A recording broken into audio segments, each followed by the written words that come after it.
Hola, ¿qué tal? Este video es sobre la metafísica de Aristóteles, sobre conceptos básicos de su metafísica, que es pues la parte fundamental de su sistema filosófico.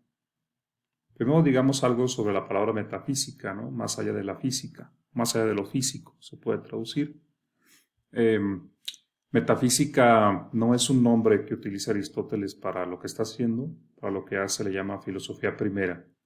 Metafísica pues tendría doble sentido, un sentido digamos muy básico que es los libros que están más allá de la física, en el orden tal cual de los textos que editó Andrónico de Rodas, pues editó los de física y luego acomodó u ordenó, clasificó los que están más allá de esos textos de física, ¿no?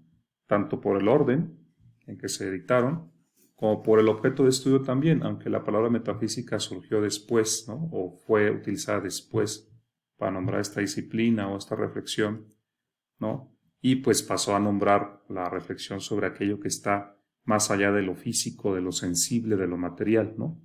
Yo creo que es el sentido que ha prevalecido, ¿no? Pero no lo veremos así en Aristóteles, él le llama filosofía primera. Bueno, aquí yo digo que es una reflexión filosófica sobre las primeras causas y primeros principios. Ese es un sentido de la metafísica. Reflexión sobre las primeras causas y los primeros principios. También se puede entender metafísica como la reflexión sobre el ser en cuanto al ser, o el ente en cuanto ente. Ente es todo lo que es, todo lo que tiene ser es ente, ¿no? Lo que realiza el ser. Yo soy un ente, un árbol es un ente, un animal es un ente. Todo lo que tiene ser es un tipo de ente, ¿no? También metafísica se entiende como el estudio de la sustancia o entidad, ahí se llamará ontología, y también metafísica es el estudio de Dios, ¿no? Que Dios para Aristóteles es algo suprasensible, y entonces según el sentido que prevalece de metafísica, pues es el estudio propiamente metafísico, ¿no? Porque Dios está más allá de lo sensible, digamos más allá de lo físico. Vamos a comenzar. Algunos puntos básicos. Ya decía yo que no usó el término metafísica, sino filosofía primera. ¿Cómo que filosofía primera? Pues le parece la más importante, la básica, la reflexión que tiene que hacerse primero, ¿no? En la jerarquía de las ciencias, Aristóteles tiene tres tipos de ciencias o clasifica las ciencias en tres tipos. Las ciencias teoréticas o teóricas, ¿no? Las prácticas y las productivas. Las teóricas, pues tenemos ahí a la metafísica, la física, la matemática, ¿no? Las prácticas, pues tenemos, por ejemplo, la ética, ¿no? Y las productivas, pues la poética, por ejemplo, por decirlo así, disciplinas intelectuales de diferente tipo. Para él las más importantes son las teoréticas, porque las demás están encaminadas a un objetivo, ¿no? Un fin. Entonces no son valiosas tanto por sí mismas, sino por aquello que logran, ¿no? Una ciencia productiva, pues es valiosa porque nos hace llegar a un producto. Las ciencias prácticas nos llevan por ejemplo, a la virtud. Pero lo importante no es la ética, sino la virtud, ¿no? En cambio, las ciencias teóricas son valiosas por sí mismas y por eso Aristóteles las pone como por arriba de los demás tipos de ciencia. A su vez, en las ciencias, pues dice que la principal es la metafísica, porque es la que nos da los primeros principios de todas las cosas, ¿no? Por ejemplo. Entonces, ya la metafísica nos dirá cuáles son los primeros principios de todas las cosas, y entonces ya las ciencias particulares podrán estudiar los tipos de las cosas, los tipos de cosas, ¿no? Las entidades físicas, las entidades matemáticas, etc., ¿no? Pero aquella que nos da los principios de todas es la metafísica, por eso le llama filosofía primera y la pone como de mayor rango. Vamos a ver que hay cuatro definiciones que ya adelantaba yo de filosofía primera o metafísica. Siempre que hablemos de metafísica hay que tomar en cuenta eso, que es la filosofía primera, como le llama Aristóteles. La principal fuente obviamente es el libro llamado Metafísica, aunque este libro o este volumen, ¿no?, por llamarlo así, ya sabemos que está compuesto por varios capítulos y que esos capítulos realmente eran como obras por separado en muchos casos y que a veces no siguen una secuencia, ¿no? Aristóteles no editó la metafísica como tal. Aristóteles, pues él tenía sus apuntes de sus clases y muy posterior a su muerte, siglos después de su muerte, se editan como las conocemos ahora, y entonces el nombre metafísica se le atribuyó a ese conjunto de documentos que había sobre este tema. Pues lo que conocemos ahora como metafísica es una obra editada de manera muy posterior, ¿no?, que reúne estos libros o capítulos en alguna medida aislados, a veces sí llevan una secuencia, a veces no, es todo un objeto de estudio filológico. Pero es la fuente para reconstruir su pensamiento metafísico, ontológico, etc. Bueno, y su sistema metafísico o su reflexión metafísica culmina con una teología, ¿no?, o incluye una teología, la metafísica de Aristóteles, que ya estaremos exponiendo. Bueno, hay 4 objetos de estudio de la metafísica de Aristóteles o de la filosofía primera, ¿no?, que es lo que tenemos que diferenciar. En esta presentación hablaremos de cada uno de los 4 objetos de estudio que hemos reconocido de la metafísica. Primero, como ya decía yo, las causas primeras o supremas en los primeros principios, ¿no? Ese es un objeto de estudio de la metafísica. La disciplina, pues, filosófica que se encarga de las causas se puede denominar etiología. Entonces, la metafísica de Aristóteles, en un sentido, es una etiología, un estudio de las causas. En este aspecto de la metafísica de Aristóteles como estudio de las causas o etiología, pues tenemos la famosa doctrina de las 4 causas, la material, la formal, la eficiente y la final, que ya explicaremos. Vamos a estudiar metafísica de Aristóteles, en parte es estudiar etiología, y en eso consiste en estudiar las 4 causas que él distingue. Bueno, ¿para qué las 4 causas? Pues busca explicar el movimiento de las sustancias o entidades. Ya estaremos nosotros completando este cuadro, ¿no? Entonces, primero, metafísica significa, en un sentido, estudio de las primeras causas o de las causas. Y ahí vamos a encontrar las 4 causas famosas de Aristóteles. Un segundo sentido de metafísica es el estudio del ser en cuanto ser o el ente en cuanto ente. Aquí se va a denominar ontología, estudio del ente. Ya decía yo que el ente, pues, es cualquier cosa, es un tipo de ente, ¿no? Para tener claridad, Aristóteles hace una distinción entre varios sentidos de la palabra ser, qué significa ser, y llegó a elaborar una tabla de categorías del ser, ¿no?, de modos de ser, podemos entenderlo así.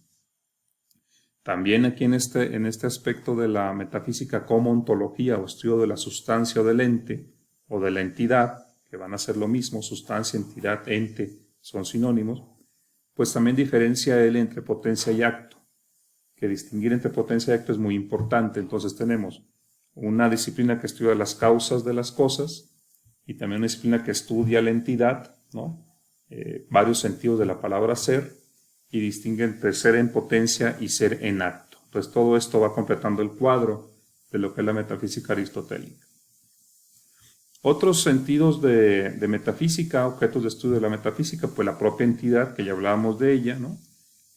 Aquí me refiero a que Aristóteles a veces reflexiona sobre cuál es la esencia de la sustancia. Hay que distinguir entre esencia y sustancia, a veces se confunden los términos.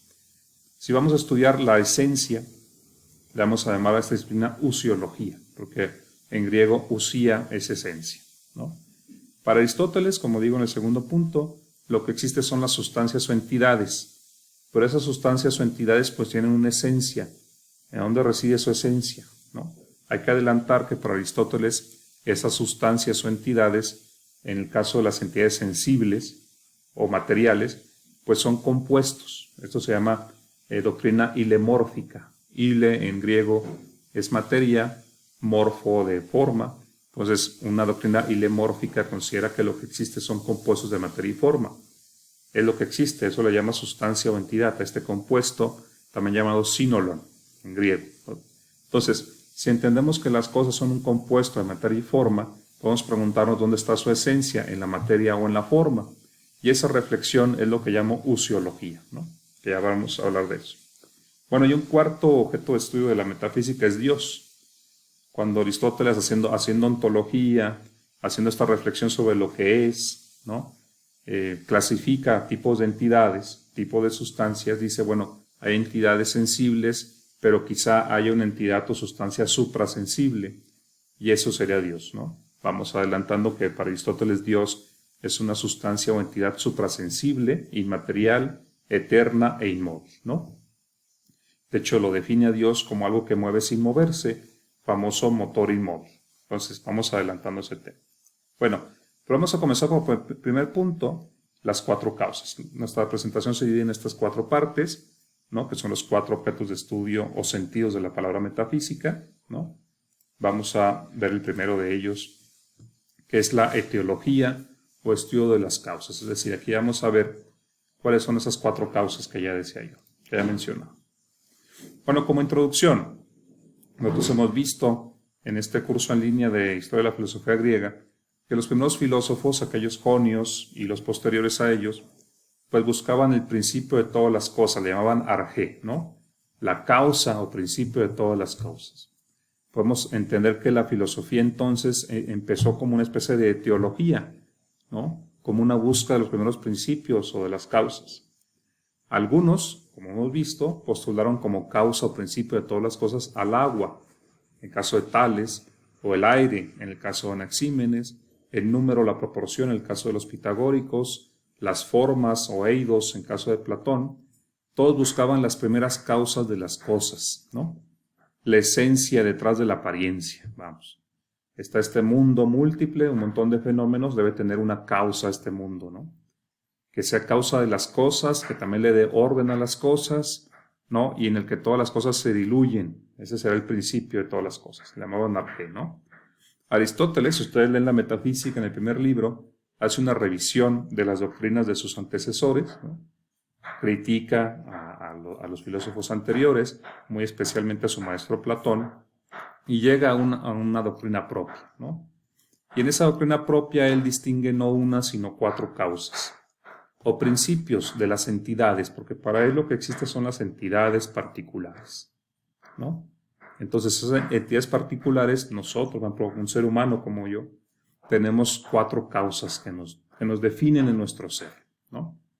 Esta doctrina de las cuatro causas es básica en la filosofía primera o metafísica de Aristóteles y la vamos a estudiar. Bueno, son cuatro causas. La primera de ellas es la causa material, dice Aristóteles, ¿no? La causa material, ¿cómo se explica? Tenemos aquí, vamos a usar el ejemplo de un árbol. La materia en griego ile es un sustrato. El sustrato, lo que va permaneciendo a través de los cambios, ¿no? De lo que están hechas las cosas, el sustrato de las cosas, eso sea la materia, ¿no? Están hechas de esta materia, hablando de las materias sensibles, eso hay que tener muy claro. Pues esas entidades sensibles, además de materia, tienen forma, ¿no? Piénsenlo así, ¿de qué está hecho el árbol? Bueno, eso será la materia. En este árbol en particular, pues esa materia está configurada como un árbol, ¿no? La materia hay que verla como algo sin forma, algo amorfo, ¿no? Que adquiere una forma particular y entonces en ese compuesto de materia y forma tenemos un individuo como un árbol, por ejemplo, ¿no? Entonces, ese compuesto de materia y forma, ahí está, un árbol. Ahí podemos distinguir de lo que está hecho, ¿no? El material del que está hecho y la forma que ha adquirido ese material. En este caso, el árbol. Piensa en la materia como algo indeterminado y la forma como el principio determinante que lleva a la materia a ser algo particular. Por simplificar el asunto, la madera de la que está hecho este árbol será su materia, ¿no? Y esa materia, pues, está configurada, les digo, como un árbol, ¿no? Entonces tenemos un sínolon, un compuesto de materia y forma, el árbol. Bueno, además de la materia, siempre en cualquier cosa encontraremos una forma, eidos, ¿no? El eidos, dice Aristóteles, actualiza la materia. La materia, como les digo, es un principio indeterminado, ¿no? Es cualquier cosa en potencia, vamos a ver después eso, pero por sí misma nada en acto. Lo que hace que la materia sea algo concreto es la forma, dice Aristóteles, ¿no? Entonces, este árbol es algo concreto porque tiene materia configurada como árbol. Ahí tenemos una entidad o sustancia definida, el árbol, ¿no? Dice Aristóteles, la materia por sí misma es pura potencia, puede ser muchas cosas la materia. Y la forma, en cambio, es puro acto. Entonces, al combinarse, digamos, la materia con la forma, tenemos un individuo particular, la entidad, ¿no? Entonces, para Aristóteles hay que entender que la forma, en varios de sus textos, lo presenta como lo que representa la esencia de las cosas, ¿no? Este árbol, ¿cuál es su esencia? ¿Su materia o su forma? Bueno, es que si fuera pura materia, pues no sería como que nada, sería pura potencia. Lo que lleva a la materia a hacer algo determinado es la forma que toma, ¿no? Bueno, no quiero confundir forma con figura, más bien la forma que determina esa materia, ¿no? Entonces, para él, la esencia de este árbol está en la forma, no es tanto en su materia, ¿no? De hecho, después veremos lo que alcanzamos a conocer del árbol es su forma, no tanto su materia, ¿no? Lo que incorporamos al intelecto es la forma de esa cosa. Bueno, en nuestro árbol, digo acá en el último enunciado, es materia, nuestro árbol es materia con una forma, la de árbol, ¿no? Entonces, la materia, que puede ser casi cualquier cosa en potencia, pues es árbol en este caso, ¿no? Entonces, la forma, repito, lo que lleva a la materia a ser algo determinado. Actualiza la potencia de la materia, que ya veremos ahorita eso de acto y de potencia. Bueno, pero Aristóteles, además de que nos explica, digamos, lo que son las cosas como entidades, como compuestos de materia y forma, también tiene que explicarnos por qué cambian, porque vemos que las cosas evidentemente cambian a nuestro alrededor, ¿no? El árbol se puede convertir en otra cosa. Entonces, para explicar el cambio, él introduce otras dos causas, la causa eficiente y la causa final. Hablando de la causa eficiente, la define él como aquella causa de donde viene el movimiento o el cambio, ¿no? Entonces tenemos un árbol, que es nuestro compuesto de materia y forma. La materia configurada como árbol o con forma árbol es una entidad, una sustancia ya completa por sí misma, pero como está sujeta a cambios, hay que explicar esos cambios. Entonces dice él, por ejemplo, si ese árbol lo vamos a convertir en una mesa, por decirlo así, pues se va a aplicar una acción sobre ese árbol que lo va a llevar a ser una mesa. Entonces, esa acción que haremos sobre su materia es causa eficiente, ¿no? Esa materia de ser árbol ahora va a pasar a ser una mesa, ¿no? Entonces, este árbol que guarda una potencia porque tiene materia y la materia puede convertirse en varias cosas, como les digo, es algo indeterminado, que en un cierto caso está actualizado como árbol, en este caso, por ejemplo, ¿no? Esta materia es árbol, pero puede ser otra cosa, es decir, tiene la potencia de ser otra cosa. Lo que lleve a esta sustancia árbol a ser otra cosa es la causa eficiente, ¿no? Entonces se le aplica una acción al árbol aprovechando la potencialidad de su materia, entonces vamos a convertir en árbol en otra cosa, eso lo llama causa eficiente. Por ejemplo, el carpintero, la acción del carpintero sobre la madera es una causa eficiente que va a llevar al árbol a hacer otra cosa, ¿no? Entonces lo va a hacer cambiar, ¿no? Hay un movimiento ahí, como dice Aristóteles. Pero ese movimiento está gobernado por la causa final, que es una causa interesante, ¿no? Es importante, quizás la más importante de las cuatro causas que distingue Aristóteles en su metafísica, porque ese movimiento que empieza con la acción del carpintero tiene un objetivo, ¿no? Por ejemplo, una mesa. Entonces, el carpintero actúa sobre el árbol, ¿no? Sobre la materia en particular, y le va a dar otra forma a esa materia, y tiene como finalidad hacer una mesa. Entonces, la finalidad del movimiento iniciado por la causa eficiente es la causa final. La causa eficiente es de dónde viene el movimiento, la causa final es hacia dónde va el movimiento, hacia dónde se dirige, ¿no? Entonces, la mesa ya hecha es causa final de ese movimiento, ¿no? El árbol en potencia es una mesa, vamos a decir después, ya vamos a desarrollar eso. El árbol en potencia es mesa. En acto es árbol, en potencia es muchas cosas. En potencia puede ser mesa, en potencia puede ser silla, en potencia puede ser un montón de lápices, ¿no? Es decir, puede adquirir otra forma esa materia, ¿no? ¿De qué va a depender eso? Pues de la causa final y de la causa eficiente, ¿no? Entonces, el árbol en potencia es una mesa, ¿no? La causa eficiente va a actualizar esa potencia, va a darle otra forma, ¿no? Y ese movimiento está gobernado, determinado, regido por la causa final. Entonces, como digo en el último enunciado, la materia cambia de forma por acción de una causa eficiente y hacia una causa final, ¿no? Entonces tenemos ahí las cuatro causas de Aristóteles. Bueno, pero decíamos que hay otro sentido de metafísica en Aristóteles, además de estudio de las causas, que es la ontología o estudio del ser en cuanto ser o del ente en cuanto ente. Vamos a empezar con esta reflexión.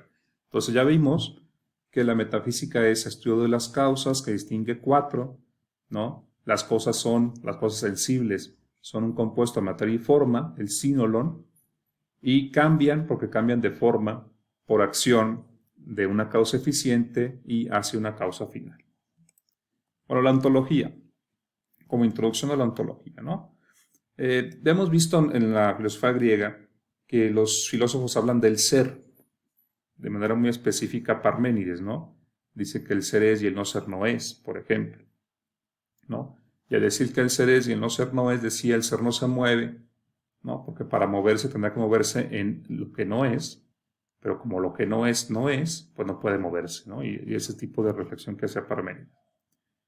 Entonces, siempre se buscaba como las causas de las cosas que son, y si se fijan, de alguna manera buscar las causas de lo que es buscar la fuente del ser, el ser propiamente, ¿no?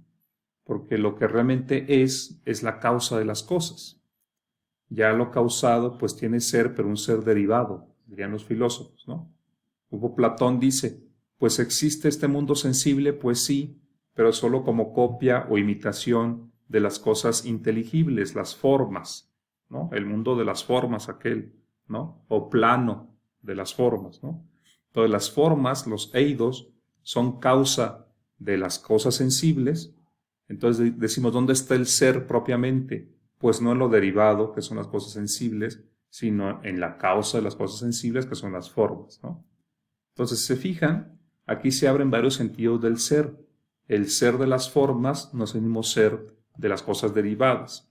Entonces, Aristóteles empieza a darse cuenta que antes que hacer esta reflexión metafísica, ontológica, pues hay que hacer una reflexión sobre el sentido de la palabra ser. ¿Qué es ser? ¿Cuáles son las formas de ser o el modo de ser, ¿no? Y es lo que hace en esta reflexión. Entonces, un sentido de metafísica, como les digo, es la reflexión sobre el ser. Y Aristóteles, al reflexionar sobre el ser, y hablando del ser como palabra incluso, dice él, bueno, primero, puede predicarse el ser de una sustancia o entidad, ¿no? Que es lo mismo. Aquí de hecho repito la palabra, predicarse de la entidad o sustancia, o también se puede predicar de las categorías, ¿no?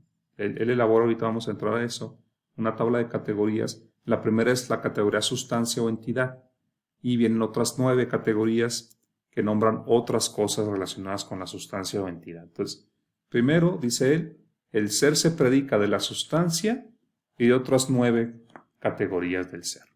Ya vamos a profundizar en eso, en esta sección. Pues dice también él, y ya adelantamos también este tema, el ser se predica ser en acto o ser en potencia. Hay que distinguir ser en acto y ser en potencia. Así como hay que distinguir ser como sustancia o ser como el resto de las categorías, también hay que distinguir ser en potencia o ser en acto.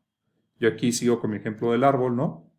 El árbol en acto es un árbol, pero en potencia es muchas cosas. Y son distintas formas de ser en acto y ser en potencia. Bueno, también otro sentido de ser, dice él, hay que distinguir entre el ser necesario y el ser accidental, ¿no? Eso también lo tenemos que estudiar a continuación. No es lo mismo ser necesariamente que ser accidentalmente. Así como no es lo mismo ser en potencia y ser en acto, tampoco es lo mismo ser necesariamente y ser accidentalmente. Y también un cuarto sentido que reconoce Aristóteles de la predicación de ser, dice él, es ser, se relaciona con la verdad y el no ser con lo falso. Entonces tenemos cuatro áreas que vamos a desarrollar, ¿no? La diferencia entre la sustancia y las demás categorías, el ser en potencia y el ser en acto, el ser necesario y el ser accidental, y el ser como lo verdadero y el no ser como lo falso. Vamos a lo primero. Aristóteles distingue 10 categorías. ¿Qué son categorías? Pues modalidades del ser, le podemos llamar así, ¿no? Dice él, una categoría es la sustancia o entidad. Es lo que es, propiamente, la sustancia o entidad. Por ejemplo, nuestro árbol es un tipo de sustancia, es una sustancia, es una entidad del árbol, ¿no? Y decimos del árbol que es, dice Aristóteles, ¿no? Es algo el árbol, es una entidad, ¿no? Es lo que propiamente es. Ahora, este árbol tiene afecciones, tiene propiedades, ¿no? Eso, relacionado con nuestra sustancia o entidad árbol, son otras 9 categorías del ser. Él distingue 9, ¿no? La cualidad, la cantidad, la relación, la acción, la pasión, o sea, lo que padece el árbol como acción externa, el lugar, el tiempo, la posición y el estado. por no ser el cuento largo, pues nuestro árbol puede ser más grande o más pequeño, ¿no? Es una categoría que se llama cantidad. Puede ser un árbol bello, puede ser un árbol feo, puede ser un árbol cuyas hojas son verdes o cuyas hojas son rojas, puede ser un árbol que da frutos o no da frutos. Esas pueden ser cualidades del árbol, ¿no? Ese árbol está en cierto lugar, está en cierto tiempo, ¿no? Si le estamos dando hachazos, pues está padeciendo una acción. Si el árbol está floreciendo, está realizando una acción. El árbol puede tener una relación con otro árbol a cierta distancia, ¿no? Entonces si se fijan, todos estos resalto lo de son aspectos relacionados con la sustancia, ¿no? Pues su color es una cualidad, ¿no? Su tamaño es una cantidad, ¿no? Lo que hace el árbol es una acción, lo que padece es su pasión, el lugar en el que ocupa, la posición que tiene, ¿no? Todas esas son, pues sí, como propiedades, afecciones de la sustancia, ¿no? Pero ¿qué es lo que realmente es el árbol, ¿no? Estas otras categorías que nombran cualidades, cantidades, lugares o tiempos del árbol, pues se fijan secundarias en relación al árbol, ¿no? Es una relación entre la sustancia, que es la categoría principal, y las otras categorías del ser, dice Aristóteles. Entonces, por ejemplo, un ser humano, pues decimos, bueno, por ejemplo yo, ¿no? Pues tengo cierto color, que es una cualidad mía, tengo cierto tamaño, pues una cantidad mía, y si cambia eso, que es lo que vamos a ver después, pues no es tan importante como la sustancia, sigue siendo la sustancia la misma, ¿no? Aunque cambien esas otras formas de ser relacionadas con la sustancia. Por ejemplo, aquí pongo el árbol y unos colores para nombrar como una cualidad. El color es una cualidad. Entonces, el color tiene ser, sí, como cualidad de una sustancia, ¿no? El tamaño tiene ser, sí, como cantidad de una sustancia. Entonces, son formas de predicar el ser, pero todas tienen que, de alguna manera, relacionarse con la sustancia, que es lo que realmente es, lo que propiamente es, ¿no? Esta distinción pues ya la habíamos nosotros platicado un poco, el ser en potencia y el ser en acto, ¿no? La materia es lo que es en potencia, ¿no? Puede adquirir diversas formas, acuérdense de eso de materia y forma. La materia es potencia, tiene una cierta forma determinada en algún momento, pero puede adquirir otras formas la materia, ¿no? Entonces, la materia es pura potencia, es potencialidad la materia, ¿no? Por ejemplo, aquí tenemos mármol en la veta, pues en la mina, ¿no? Ahí tenemos el árbol en cierta forma, pero podemos nosotros tomar ese mármol y darle otra forma, entonces potencia la materia, ¿no? Es en potencia todo lo que podemos hacer con la materia. Entonces, ser en potencia es guardar la potencialidad, guardar la posibilidad de ser otra cosa. Ser en potencia es ser capaz de adquirir otra forma de la que se tiene. En cambio, el ser en acto tiene que ver con la forma, porque ya decíamos que la forma es la que actualiza a la materia, lo que lo hace algo determinado a la materia, ¿no? La entidad sensible, eso que también decirlo, es un compuesto de materia y forma, y cuando la materia adquiere otra forma, pues actualiza lo que era en potencia. Es decir, aquí tenemos la materia de mármol en la forma de beta, ¿no? De mina, ahí lo tenemos el mármol, ¿no? En potencia puede ser una escultura, ¿no? Solo que pasa es que tiene que pasar, que cambie de forma, ¿no? Que esa materia actualice sus potencias. En potencia es una escultura, pues tiene que tomar la forma de escultura para llegar al acto.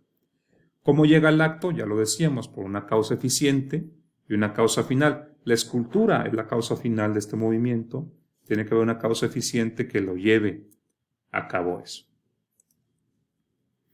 Bueno, también hablábamos de ser necesario y ser accidental, ¿no? Son varios sentidos de la palabra ser o de la predicación de ser. Decíamos que se nombra ser al color, se nombra ser al tamaño, ¿no? Pero solo porque son color y tamaño de algo que es la sustancia o entidad, ¿no? También decíamos que se dice ser en potencia y ser en acto, ¿no? El mármol es en acto, por ejemplo, un bloque, ¿no? Pero en potencia puede ser una escultura, ¿no? Es lo que estamos diciendo. También se dice del ser necesario y ser accidental. ¿Qué es necesario y accidental? Necesario es aquello que no puede no ser, ¿no? O sea, es necesario que sea. Lo accidental, en cambio, es fortuito. Lo que podría no ser o podría ser distinto. A veces es, no siempre es. En filosofía le llaman contingente. Entonces tenemos lo necesario y lo contingente, ¿no? Por ejemplo, a nivel de una sustancia o entidad particular, pongamos como ejemplo estos lobos, lo necesario en estos lobos, en el ser de estos lobos, es su materia y su forma, ¿no? Si ese lobo no tiene materia, pues no sería lo que es. Y si no tuviera forma, tampoco sería lo que es, sería pura materia sin forma, ¿no? Entonces, lo necesario en esas entidades es la materia y la forma. Ahora, lo accidental tiene que ver con las categorías restantes, ¿no? Aquí es donde se empieza todo como a conectar, ¿no? Lo accidental es el color, por ejemplo, las cualidades, el tamaño, la posición en la que está, el lugar en el que está, todo eso es accidental. ¿Por qué? Porque podría ser distinto, vamos, ¿no? Podría ser diferente. Por supuesto que las entidades tienen accidentes, pero son accidentes que en su determinación particular son contingentes, porque pueden ser otros, ¿no? O sea, una sustancia tiene como características esenciales, pues tener materia y forma. Y tiene accidentes, sí, tiene accidentes, pero los accidentes particulares son contingentes, o son contingentes en su particularidad, porque pueden ser otros, ¿no? En cambio, la materia y la forma, si no están ahí, pues no hay nada, ¿no? Todo podría ser distinto y la sustancia sería esencialmente la misma. Los lobos pues podrían cambiar de posición, incluso hay animales que cambian de color en su pelaje. Si nosotros rapamos al lobo, si por alguna cuestión pierde una pata, pues sigue siendo un lobo, ¿no? Son cambios accidentales, contingentes en esa sustancia o entidad.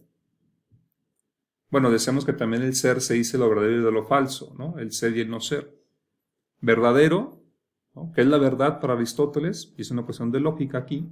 La verdad es una propiedad de una proposición que expresa lo que es. Por ejemplo, si yo digo, no sé, los árboles tienen tronco y tienen hojas. Esa proposición, ese enunciado, tiene la propiedad de ser verdadero si expresa lo que es, ¿no? O sea, si los árboles efectivamente tienen tronco y tienen hojas, mi proposición es verdadera. Entonces la verdad tiene que ver con el ser, vamos, ¿no? Una proposición que enuncia lo que es verdadera, ¿no? Y dicho de otra forma, una proposición verdadera, pues es porque expresa lo que es, expresa el ser. En cambio, la falsedad es una propiedad de una proposición que explica lo que no es, ¿no? Es decir, lo falso es la expresión del no ser o de lo que no es. Por ejemplo, aquí yo pongo una gráfica en la que vemos la teoría geocéntrica, ¿no? Decir la Tierra es el centro del sistema solar, pues es expresar el no ser, ¿no? O decir que el Sol gira alrededor de la Tierra, pues es expresar el no ser, y eso es lo falso. En cambio, decir que la Tierra gira alrededor del Sol es expresar el ser, y eso es lo verdadero. Entonces también el ser tiene que ver con la verdad y la falsedad. Aunque la verdad y la falsedad son propiedades no de las cosas, sino de nuestra expresión de las cosas. Bueno, deseamos también que la metafísica, además de un estudio de las causas y una reflexión sobre los sentidos de la palabra ser, o de las formas de ser, o sea, una reflexión sobre el ser, como ontología, como deseamos nosotros, ociología, ¿no? También la metafísica de Aristóteles habla de la sustancia o entidad, ¿no? Vamos a ver a qué se refiere esto. Entonces nos podemos preguntar nosotros, en las entidades o sustancias, ¿qué es lo esencial? Eso se refiere a esta parte de la metafísica. Ya hemos visto que las sustancias o entidades tienen causas, ¿no? Material, formal, eficiente, final, en el caso de las sustancias sensibles. Hemos visto también que la palabra ser se predica de varias maneras, ¿no? El ser de la sustancia y el ser de las demás categorías, cantidad, cualidad, relación, tamaño, todo esto, ¿no? Perdón, lugar, posición, todo esto. También el ser se predicaría de lo verdadero y de lo falso. El ser se predica en acto y en potencia. Entonces, esa segunda parte de la reflexión de Aristóteles es sobre el sentido de la palabra ser. Pero también Aristóteles reflexiona sobre dónde está la esencia de la sustancia, ¿no? Esa usiología. Bueno, Primero hay que decir lo siguiente, ¿no? Para Aristóteles lo que existe, que es algo que ya hemos repetido, son las entidades o sustancias. Pero luego se pregunta a Aristóteles si hay varios tipos de sustancias o solo hay un tipo de sustancia. Dice él, ¿no? Bueno, ¿habrá solo entidades sensibles o habrá también entidades suprasensibles, ¿no? Él dice, evidentemente hay un tipo de sustancia que es la que tenemos ante los ojos, que son las entidades sensibles o materiales, ¿no? Pero habrá otras entidades suprasensibles o inmateriales, ¿no? También se pregunta dónde reside la esencia de la sustancia, en su materia, en su forma o el compuesto, ¿no? Ese es otro tipo de reflexión metafísica, esta que estamos viendo, aunque todas están relacionadas, por supuesto.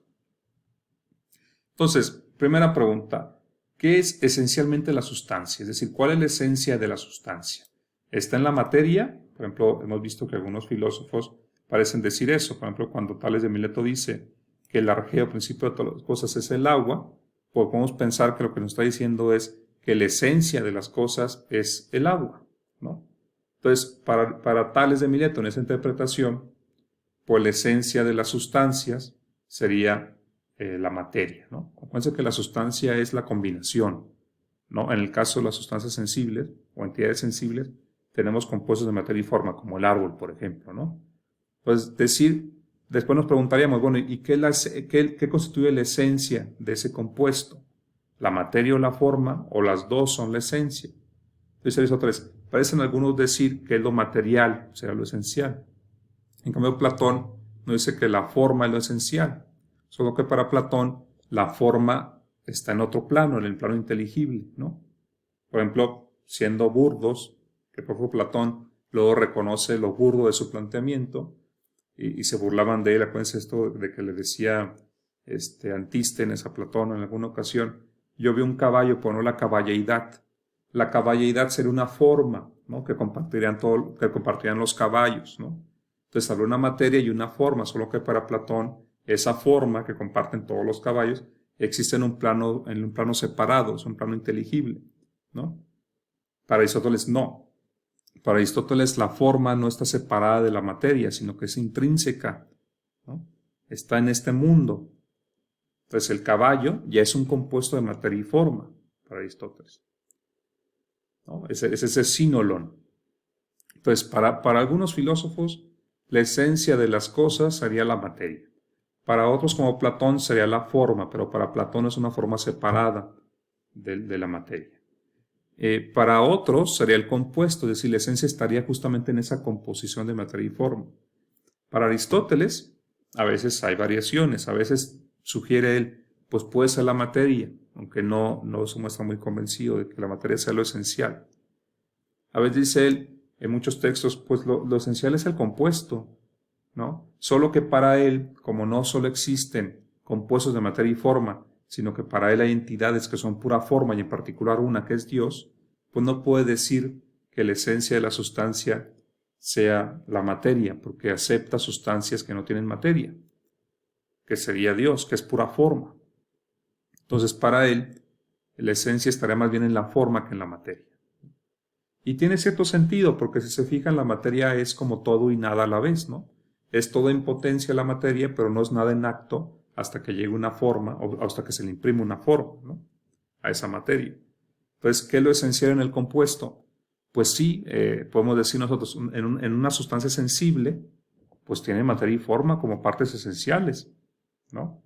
Sí, evidentemente, no puede, como decíamos ahora del lobo, ¿no? Tiene materia y tiene forma, y los dos parecen atributos esenciales de esa entidad, del lobo, de esa sustancia, de ese ser, ¿no? Pero esto les dice, bueno, pero debe haber, que él acepta, una entidad que no tenga materia, que es Dios, una entidad suprasensible, ¿no? Entonces parece él aproximarse a la posición de que realmente lo esencial es la forma. Y tiene sentido también porque es lo que conocemos a final de cuentas. Lo que incorporamos a nuestro intelecto es una abstracción de la forma de las cosas, ¿no? Está su esencia. Pero bueno, eso ya es por esta discusión. Después también se pregunta Aristóteles, en la entidad, ¿qué es más importante, el acto o la potencia? ¿No? ¿Qué es más esencial, el acto o la potencia? Podemos decir, bueno, Temporalmente, pues algo primero es en potencia y luego es algo en acto, como la escultura que decíamos. Primero era en potencia escultura y luego es escultura en acto, ¿no?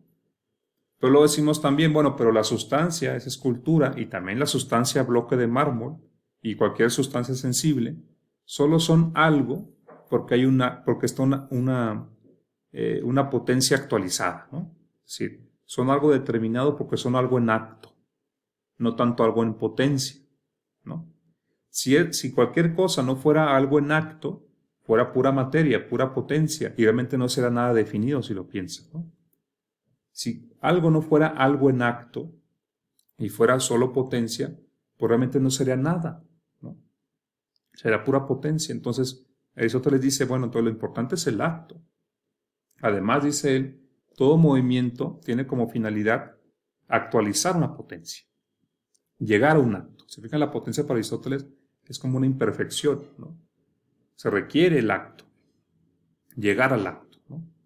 Entonces, para él, el acto es prioritario, dice él, anterior ontológicamente a la potencia, anterior en el sentido ontológico, es decir, es anterior en importancia, o sea, más importante el acto que la potencia.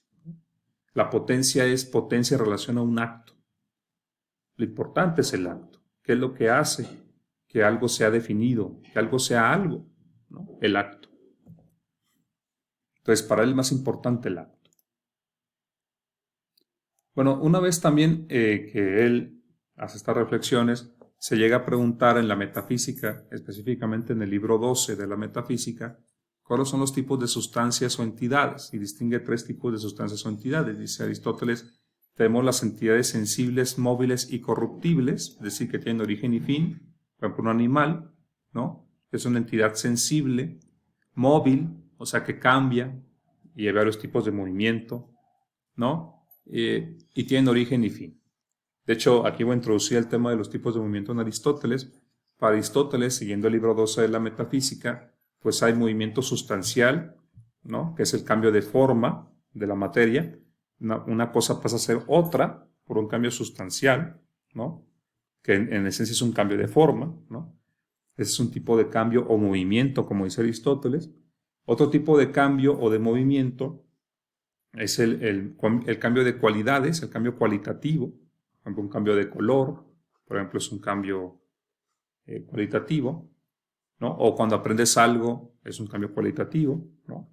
No es un cambio esencial porque tú puedes cambiar de color o puedes aprender algo y sigue siendo esencialmente lo mismo, ¿no? Entonces hay un cambio sustancial o esencial y hay un cambio no sustancial o no esencial, y dentro de ese tipo de cambio reconoce el cambio de cualidades, ¿no? El cambio de cantidades, ¿no? Cambio de tamaño, por ejemplo, y el cambio de lugar. Entonces tenemos cambio sustancial y cambios no sustanciales, 3. El cambio de cualidades, el de cantidades y el de lugares, ¿no? Entonces, las entidades, como este animal que tenemos acá como ejemplo, este ciervo o este venado, ¿no? Es una entidad sensible, móvil y corruptible, ¿no? Es decir, la podemos percibir, es material, tiene cambios de varios tipos, ¿no? Sustanciales, porque tuvo un origen y tendrá un final esa sustancia, esa entidad, este venado, ¿no? Puede cambiar de cualidades, como su color, ¿no? Puede cambiar su tamaño, ¿no? Y puede cambiar de lugar, evidentemente. Entonces son un tipo de entidad para Aristóteles. Para muchos serán los únicos tipos de entidades. Pero tenemos un segundo tipo de entidad en Aristóteles. Aristóteles dice, debe haber una entidad sensible, también con movimiento, pero eterna. Y considera que los astros son ese tipo de entidad. Son entidades materiales, ¿no? Se mueven, pero no tienen fin ni origen, son eternas. Los astros. Y reconoce un tercer tipo de entidad, que sería suprasensible, es decir, no material, no sería móvil, no tendría cambios, y aparte sería eterna, y ese es Dios. Entonces, para él hay 3 tipos de entidades o 3 tipos de sustancias.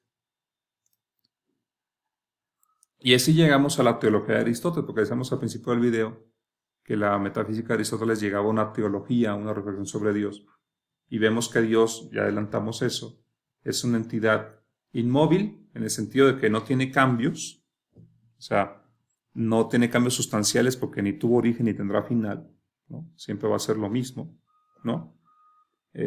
Esta entidad, aparte de que no tiene cambios, es eterna por lo mismo, ¿no? Es inmóvil en ese sentido de que no tiene movimiento, eterna, y pues además mueve todas las cosas. Vamos a ver eso a continuación. Bueno, introducción a esto, ¿no? Ya decíamos nosotros, vamos a hacer una analogía, esto se llama analogía del ser, de hecho, ¿no? Veamos nosotros que la sustancia es lo necesario o prioritario en relación a los accidentes o las dos categorías, ¿no?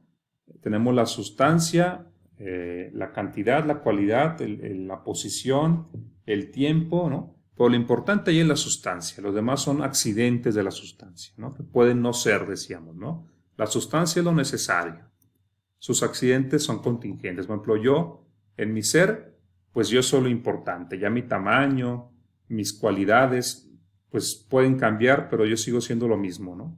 De hecho, para que exista el tamaño o las cualidades, pues tengo que existir yo, ¿no?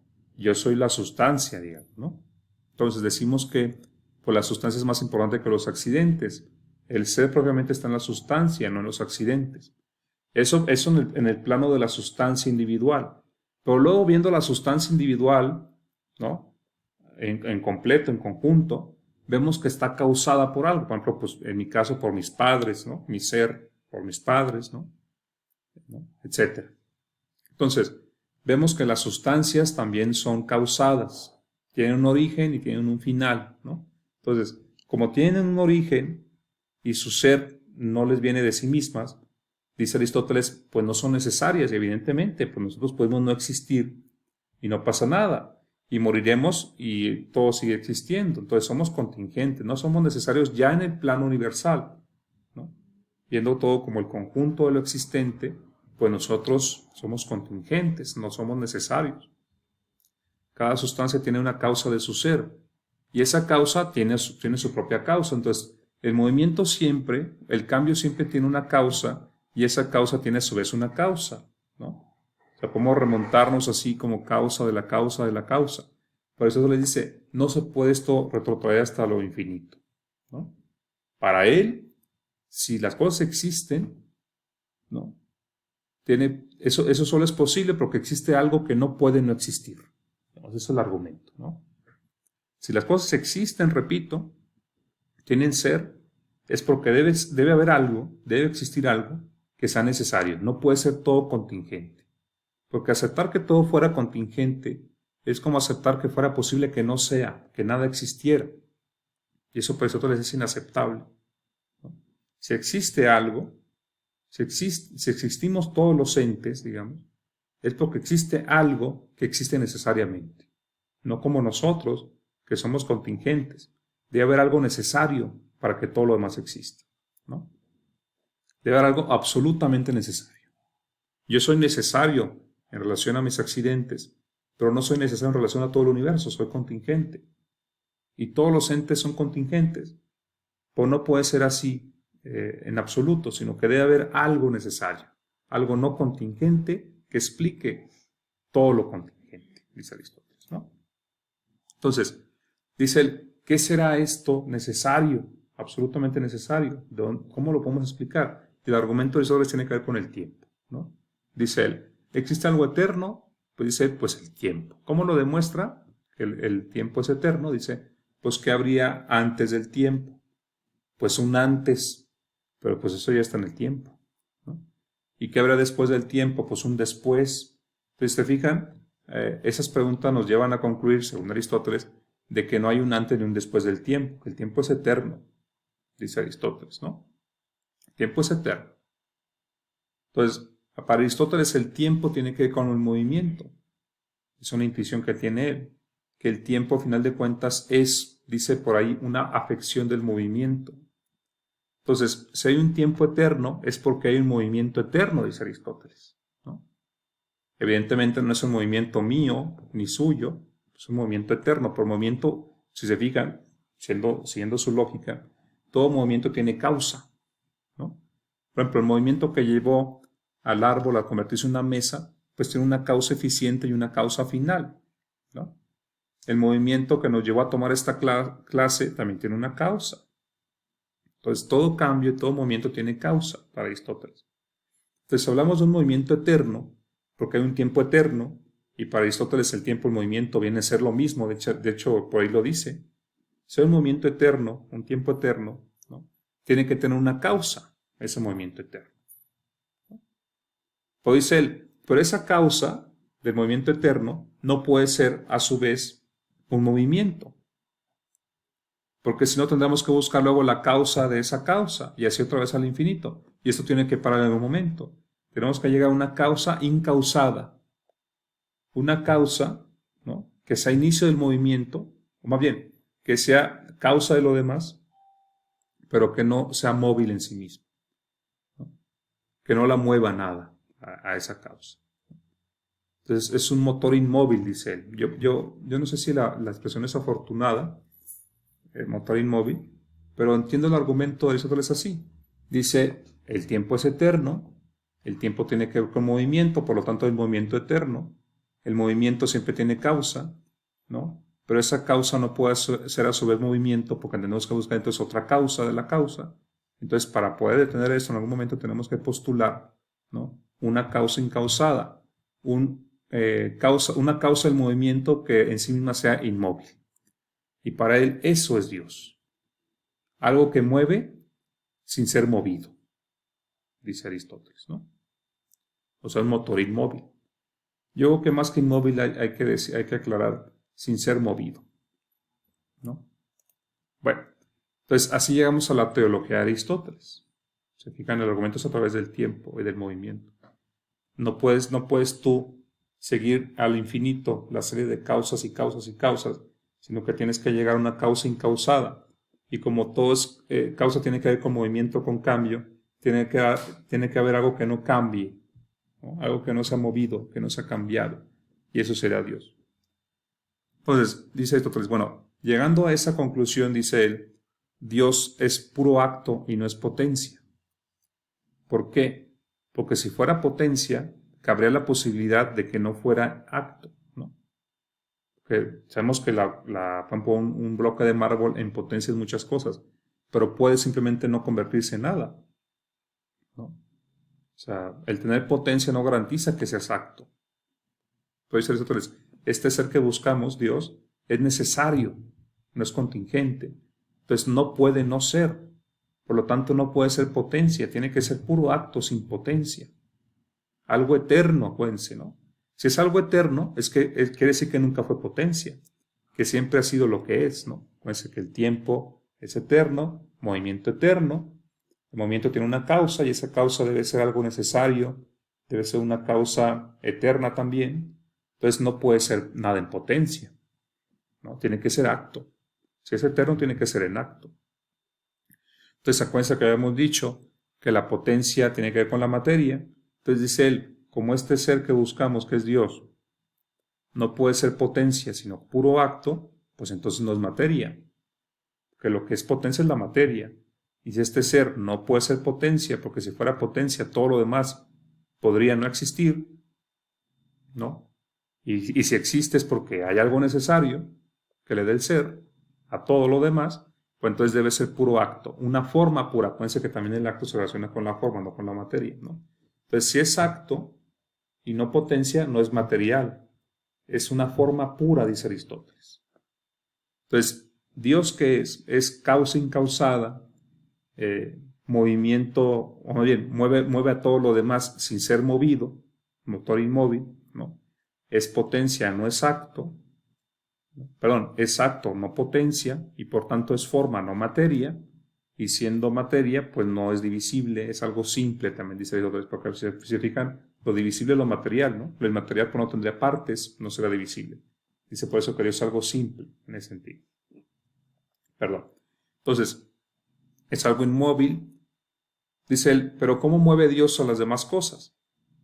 Y él dice que Dios no mueve como causa eficiente. Acuérdense que cuando postulábamos lo del carpintero y el árbol, que era causa eficiente, que pues cambiaba la materia del árbol a ser mesa, entonces no cree que sea un movimiento digno de Dios, ¿no? Porque se fijan, la mesa como causa final mueve sin ser movido, ¿no? O sea, y de hecho mueve porque es una finalidad del movimiento, entonces es algo bueno. En otro ejemplo habla de la salud, ¿no? Un cuerpo enfermo, pues tiene que recibir la acción de la medicina, que sea la causa eficiente, para que de la enfermedad pase a la salud. Cuando está enfermo, la salud es la causa final, y la causa eficiente de la medicina lo lleva a la salud. Dice, pues Dios no se parecería tanto a la medicina sino a la salud, no tanto al carpintero como a la mesa, es decir, no tanto a la causa eficiente como a la causa final que determina el movimiento de lo demás. Entonces dice, Dios mueve, para que mueva sin ser movido, si se fijan, tiene que ser una causa final deseable, así como la mesa es lo que deseamos hacer cuando hacemos el movimiento de transformar la madera, ¿no? O también la salud es lo deseable cuando tratamos un enfermo. Así Dios mueve el universo entero como lo más deseable, como objeto de deseo y también como objeto de intelección. Se fijan, lo deseable mueve sin moverse. Algo puede ser deseado. Entonces, y eso deseado puede ni enterarse de que es deseado. Entonces provoca movimiento como por atracción, si se fijan. Así piensa Aristóteles a Dios, ¿no? Como una causa final que mueve por deseo. Es objeto de deseo y de intelección. Lo podemos conocer. Y nos mueve sin moverse y sin ser movido. Entonces, para Aristóteles es motor inmóvil, mueve sin ser movido. ¿Y cómo mueve? Como causa final de todo el universo. Es como si Dios fuera un gran imán y todo movimiento tendiera hacia él, porque es un objeto de deseo. Así lo piensa Dios. Así piensa Dios Aristóteles, ¿no? Entonces, siendo el objeto de deseo que mueve todo el universo, pues, ¿qué es lo que se desea? Lo bello y lo bueno. Entonces, Aristóteles nos dice que Dios sería lo más bello y lo más bueno. Y además, lo más digno de conocerse. Que se fijan, también lo conocible nos mueve, ¿no? Nos mueve a conocerlo. Cualquier cosa. Ignoramos algo y queremos conocerlo. Y eso que ignoramos ni se inmuta. O sea, no es movido por nosotros. Queremos conocerlo. Pues el objeto de deseo y el objeto de conocimiento máximo, universal, eso será Dios para Aristóteles. Causa final de todo, ¿no? Bueno, ¿y este Dios cómo viviría, no? Aristóteles piensa que debe ser algo vivo, no puede ser algo inerte. Si es acto, si se fijan, si es acto es porque tiene actividad, ¿no? Debe ser algo vivo Dios, ¿no? No confundan ser movido con tener actividad, ¿no? Porque pueden decir, bueno, pues no que tenga movimiento, no que motor inmóvil, ¿no? Es inmóvil en el sentido de que no tiene movimiento extrínseco, ¿no? Que lo mueva algo externo a él. Pero siendo acto, debe tener una actividad, ¿no? Entonces, ¿qué actividad sería esa actividad? Pues para empezar sería una actividad en sí misma, ¿no? No puede ser una actividad que le venga de fuera. Es un acto puro, ¿no? Es algo vivo, para eso tiene vida, Dios, es algo vivo, algo que actúa, que mueve como causa final, como causa de intelección, queremos conocerlo, ¿no? Es algo bello, algo bueno, Dios, pero pues no es movido, no recibe, no es pasivo, es puramente activo. ¿Pero en qué consiste su actividad o su vida? Pues, ¿cuál es la actividad más digna? ¿No? Sí, haciendo una analogía. Esa es la idea, es una analogía del ser, ¿no? Nosotros mismos tenemos varios tipos de actividades que compartimos con los animales, por ejemplo. Alguien nos puede empujar y nos movemos como si fuéramos una piedra, ¿no? Nos mueven como una piedra. Podemos reaccionar a estímulos como un vegetal. Podemos ver un plato de comida y dirigirnos a él. Nos pueden mover por algo visible, ¿no? Varios tipos de actividades tenemos, pero ¿cuál es la que tenemos nosotros, la más digna? Que no tiene ni la piedra, ni el vegetal, ni el animal, el conocimiento. Entonces, otro les dice, si tenemos que decir qué actividad tiene Dios, en qué consiste esa actividad que es Dios, es pensamiento. De hecho, lo define en la metafísica, en el libro 12 de la metafísica, a Dios como pensamiento que se piensa a sí mismo. ¿Qué es Dios? Un acto puro de pensar. ¿En qué piensa Dios? ¿Cuál es objeto de pensamiento de Dios? En sí mismo. Es una actividad de pensamiento constante y piensa a sí mismo. ¿Por qué? Porque si es actividad, ¿cuál es la actividad más digna? Dice él, el pensamiento. Y si el pensamiento siempre es pensamiento de algo, ¿cuál es el pensamiento más digno? Pues Dios. Entonces Dios es un pensamiento que se piensa a sí mismo. Es lo que concluye Aristóteles. Eso pues nos puede parecer interesante, es interesante, pero también tiene consecuencias que quizá a muchos creyentes no les gusten, porque Dios es un pensamiento que se piensa a sí mismo y digamos es desentendido de lo demás, ¿no? Dios ni ama ni piensa otra cosa que no sea a sí mismo, ¿no? O sea, ¿por qué? Pues Aristóteles siempre reflexiona así, pues es un pensamiento del más elevado, debe pensar en lo más elevado, que es Dios mismo, entonces es un pensamiento que se piensa a sí mismo, ¿no? Y pues si ama algo, pues se ama a sí mismo.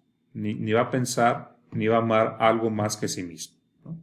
Es un acto puro, una forma pura, un acto puro que consiste en pensarse a sí mismo, dice él también en amarse a sí mismo, y no tiene relación ni con el mundo, relación en el sentido de que piense el mundo o ame el mundo, aunque sabemos que el universo entero está causado por él. Todo movimiento en el universo, a final de cuentas, tiene como causa final a Dios, ¿no? Como lo ve como un imán, ¿no? De todos los movimientos del universo, a perspectiva universal, claro, ¿no? Pero Dios ni piensa el mundo, ni ama el mundo, ni tiene relación más allá de eso con el mundo, ¿no? Es una inteligencia pura, dice Aristóteles, que sería feliz, sumamente feliz. Otra vez por analogía, dice él, cuando el ser humano conoce algo, cuando observamos algo, somos felices en la contemplación y en el conocimiento de algo. Entonces imagínense Dios, que es puro pensamiento, que no hace otra cosa más que pensar y pensarse en sí mismo, pues debe ser también lo más feliz del universo. Entonces ahí termina su metafísica con esta reflexión teológica, obviamente muy distinto su idea de Dios, de la idea cristiana de Dios o de la idea musulmana de Dios, ¿no? Es un Dios pues que no se interesa por el mundo, a pesar de que es causa final del universo. Bueno, espero que haya servido este video y nos veremos para platicar más sobre la metafísica de Aristóteles. Esto lo pueden tomar como pues una introducción panorámica al pensamiento metafísico de Aristóteles. Muchas gracias y pues hasta luego, ¿no? Nos vemos.